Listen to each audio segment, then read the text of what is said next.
Avez-vous déjà passé des mois à chouchouter votre potager pour finalement récolter des concombres complètement tordus, des tomates couvertes de taches noires ou des carottes ridicules qui ressemblent à des fils de laine? C'est terriblement frustrant. Mais préparez-vous à un choc. Le coupable n'est probablement ni la mauvaise météo, ni un manque d'engrais.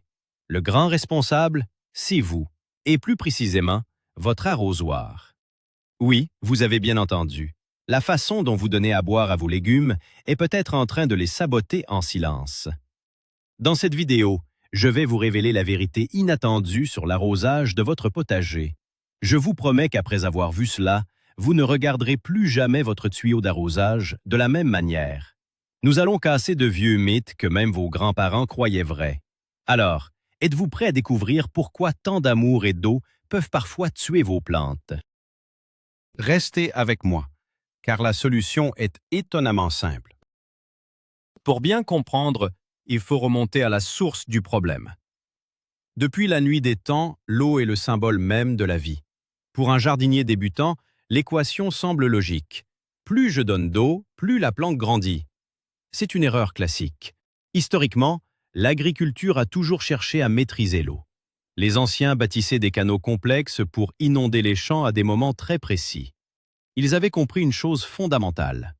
L'eau n'est pas juste une boisson pour la plante, c'est un véhicule qui transporte les nutriments du sol vers les feuilles. Mais attention, l'eau est aussi un danger redoutable. Elle peut noyer les racines, étouffer le sol et créer un environnement parfait pour les pires maladies du potager. Chaque type de légumes a une anatomie différente. Leurs racines ne fonctionnent pas de la même manière. Comprendre ces différences, c'est la clé absolue pour passer d'un jardinier amateur à un véritable maître de la terre. Plongeons dans les détails. Commençons par démonter le mythe le plus répandu au monde. Beaucoup de gens pensent qu'il faut arroser le potager un petit peu tous les jours. C'est une erreur monumentale. Imaginez vos plantes comme de petits enfants paresseux. Si vous leur donnez une petite gorgée d'eau en surface chaque jour, que vont faire leurs racines? Elles vont rester tout en haut, juste sous la terre. Elles n'auront aucune raison de plonger en profondeur pour chercher l'humidité. Le résultat est catastrophique. Dès qu'il fera très chaud, cette fine couche de terre en surface va sécher en quelques heures. Vos plantes vont alors paniquer, flétrir et risquer de mourir très rapidement. Leurs racines superficielles ne pourront plus les sauver. La vraie technique consiste à arroser abondamment, mais beaucoup moins souvent. En inondant la terre en profondeur 1 ou 2 fois par semaine, vous forcez les racines à descendre très bas. Elles deviennent fortes, longues et robustes. Une plante avec des racines profondes peut survivre à une canicule sans aucun problème. C'est le secret numéro 1 des vieux jardiniers. Laissez la surface de la terre sécher un peu entre 2 arrosages. L'eau doit pénétrer sur au moins 20 cm de profondeur. Pensez à une bonne pluie d'orage plutôt qu'à un petit crachin quotidien.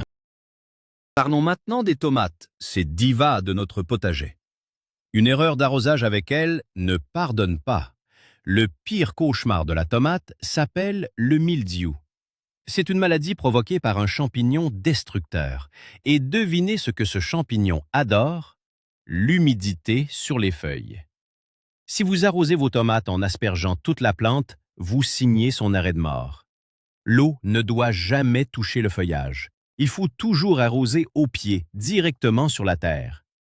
Mais ce n'est pas tout. Avez-vous déjà vu vos tomates se fendre et éclater juste avant la récolte?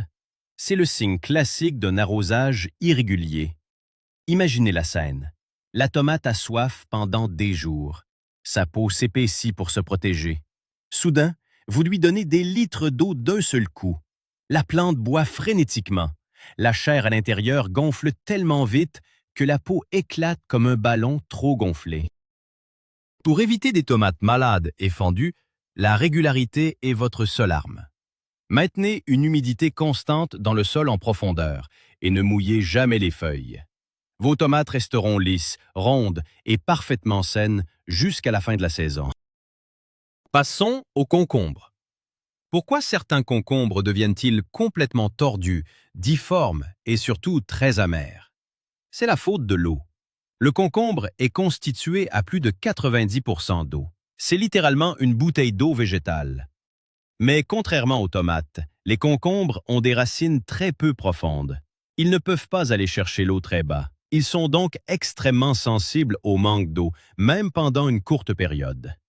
Si le concombre manque d'eau au moment où le fruit se forme, sa croissance s'arrête brutalement d'un côté. Résultat, il se recroqueville et devient tordu. Pire encore, le stress hydrique déclenche un mécanisme de défense chez la plante. Elle produit une substance appelée tuturbitacine, qui donne ce goût amer affreux.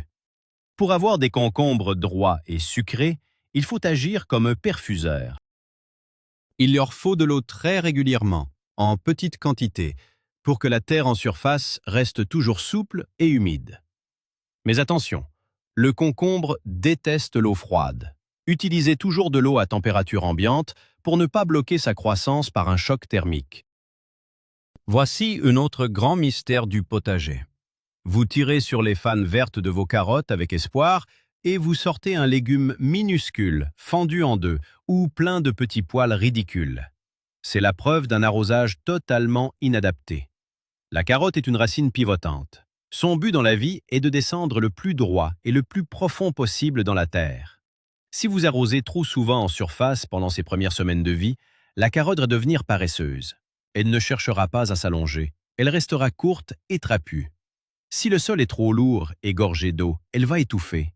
Pour survivre, elle va développer de multiples petites racines sur les côtés. C'est ce qui donne des carottes poilues ou en forme de fourche. Le secret pour de magnifiques carottes longues et lisses est l'équilibre parfait. Il faut beaucoup d'eau au tout début pour faire germer les minuscules graines. Mais dès que les feuilles vertes atteignent 5 cm, il faut réduire drastiquement la fréquence d'arrosage. Vous devez forcer la carotte à creuser loin dans la terre pour trouver son eau. C'est la seule façon d'obtenir la forme parfaite que vous voyez sur les marchés. Il est temps de parler du grand débat de l'horloge. Quand faut-il vraiment ouvrir le robinet? Le matin ou le soir? C'est une question cruciale. Arroser en plein après-midi sous le soleil est la pire chose à faire. Une grande partie de l'eau va s'évaporer avant même de toucher les racines. De plus, les gouttes d'eau sur les feuilles peuvent agir comme de petites loupes et brûler la plante. Le soir semble être le moment idéal, n'est-ce pas? La chaleur tombe, l'eau s'infiltre doucement. C'est vrai, mais il y a un piège redoutable. Si les feuilles de vos plantes restent humides toute la nuit, vous créez un véritable paradis pour les maladies et les champignons. Et n'oublions pas les limaces. Ces petits monstres adorent sortir la nuit sur un sol bien trempé pour dévorer vos salades. Le meilleur moment absolu pour arroser, c'est le petit matin, juste au lever du soleil. L'eau a le temps de bien pénétrer dans la terre fraîche. Les plantes peuvent boire avant les fortes chaleurs de la journée. Et surtout, les premiers rayons du soleil vont rapidement sécher les feuilles, empêchant ainsi les maladies de s'installer. C'est le cycle naturel parfait. Abordons un sujet souvent ignoré. La température de votre eau. Avez-vous déjà pris une douche glacée en plein hiver? Ça fait un choc terrible. Eh bien, pour vos légumes d'été, recevoir de l'eau glacée du robinet sur la tête alors qu'il fait 30 degrés dehors, c'est exactement la même chose. C'est ce qu'on appelle un choc thermique. Les plantes d'origine tropicale comme les tomates, les poivrons, les aubergines et les concombres sont particulièrement sensibles à ce phénomène. L'eau trop froide stresse immédiatement les racines. La plante se met en mode survie. Elle ferme ses pores et arrête instantanément de grandir pendant plusieurs jours. Si vous faites cela régulièrement, votre récolte sera divisée par 2. La solution est merveilleusement simple. Remplissez des arrosoirs ou des grands bidons le matin. Laissez-les chauffer au soleil toute la journée. L'eau va perdre son chlore par évaporation et sa température va devenir tiède et douce. Quand vous arroserez en fin de journée ou le lendemain matin, l'eau sera parfaite.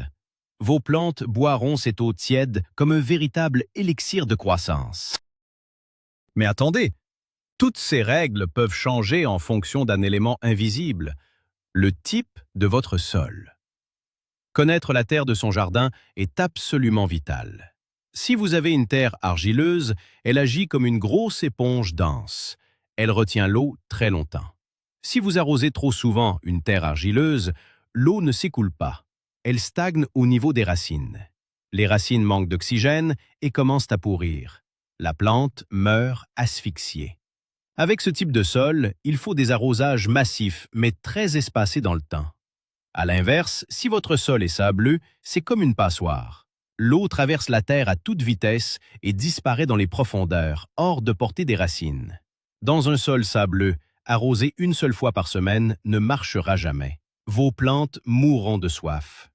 Il faudra diviser la quantité d'eau et arroser tous les 2 ou 3 jours. Prenez une poignée de votre terre après une pluie. Si vous pouvez en faire une boule collante, c'est argileux. Si elle s'effrite entre vos doigts, c'est sableux. Adaptez votre rythme en fonction de ce test très simple. Voici l'arme secrète absolue des meilleurs jardiniers pour régler les problèmes d'arrosage.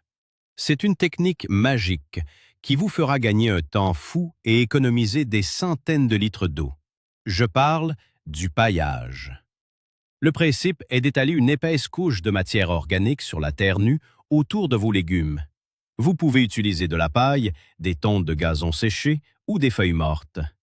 Le paillage agit comme une couverture isolante. En été, il empêche le soleil de taper directement sur la terre. L'évaporation est réduite de plus de 60%. L'humidité reste prisonnière dans le sol. Mais ce n'est pas son seul avantage. Lors d'un gros orage ou d'un arrosage un peu fort, le paillis empêche la terre de gicler sur les feuilles du bas. C'est une barrière physique incroyable contre les maladies du sol qui essaient d'atteindre vos tomates. Enfin, en se décomposant lentement, ce paillage nourrit la terre et attire les vers de terre, qui vont aérer le sol gratuitement. Mettre en place un bon paillage de 10 cm d'épaisseur est la meilleure décision que vous prendrez cette année pour votre jardin.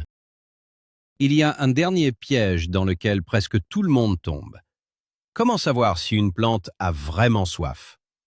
Beaucoup de jardiniers voient les feuilles de leurs courgettes s'affaisser et ramollir en plein milieu de l'après-midi. Pris de panique, ils courent chercher le tuyau d'arrosage. Erreur fatale. En plein cagnard, il est tout à fait normal que les feuilles pendent un peu. La plante ferme ses stomates pour limiter l'évaporation et se protège du soleil. Si vous regardez la même plante le soir à la fraîche, vous verrez que ses feuilles se redresseront toutes seules. Le vrai signe de soif se regarde le matin. Si la plante est molle au lever du soleil, alors oui, elle manque d'eau.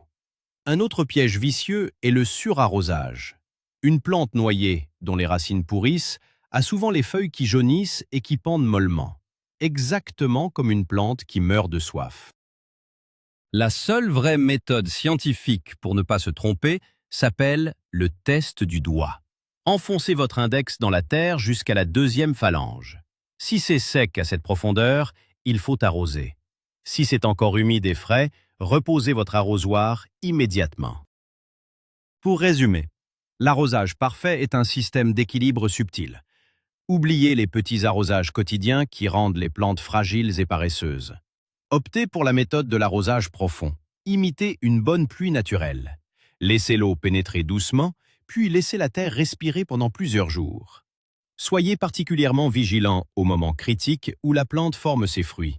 C'est à ce moment précis que les tomates et les concombres ne doivent jamais manquer d'eau. Ne mouillez jamais le feuillage pour bloquer les maladies. Utilisez de l'eau tempérée pour éviter les chocs terribles. Paillez abondamment la terre pour conserver la fraîcheur. Et surtout, observez vos plantes avec bon sens. Elles vous parlent. Prenez le temps de toucher la terre avant de décider d'arroser. En appliquant ces règles simples, vous allez révolutionner la vie de votre sol. Vos racines seront plus grandes, vos plantes plus fortes et vos récoltes beaucoup plus abondantes. Vous ne verrez plus jamais un concombre tordu ou une tomate éclatée dans votre panier. Voilà, vous connaissez maintenant le secret pour ne plus jamais rater vos légumes. Ce qui semble être un geste si banal, l'arrosage, est en réalité le point de bascule entre une récolte minable et un potager extraordinaire. En forçant vos racines à chercher l'eau en profondeur, en protégeant vos feuilles des éclaboussures et en comprenant le sol de votre jardin, vous changez totalement les règles du jeu. Vous ne subissez plus la sécheresse, vous la gérez. La vraie magie du potager commence sous la terre, hors de notre vue. N'oubliez pas, l'eau est puissante. Utilisez-la avec intelligence. Merci infiniment d'avoir regardé cette vidéo jusqu'au bout. Si vous avez appris quelque chose de nouveau aujourd'hui, n'hésitez pas à vous abonner à la chaîne pour soutenir notre travail et mettez un beau pouce bleu. Avant de vous quitter, j'ai une question pour vous. Quelle est votre pire erreur de jardinage à vos débuts? Racontez-moi ça dans les commentaires juste en dessous. J'ai hâte de vous lire. À très bientôt pour de nouvelles aventures au jardin.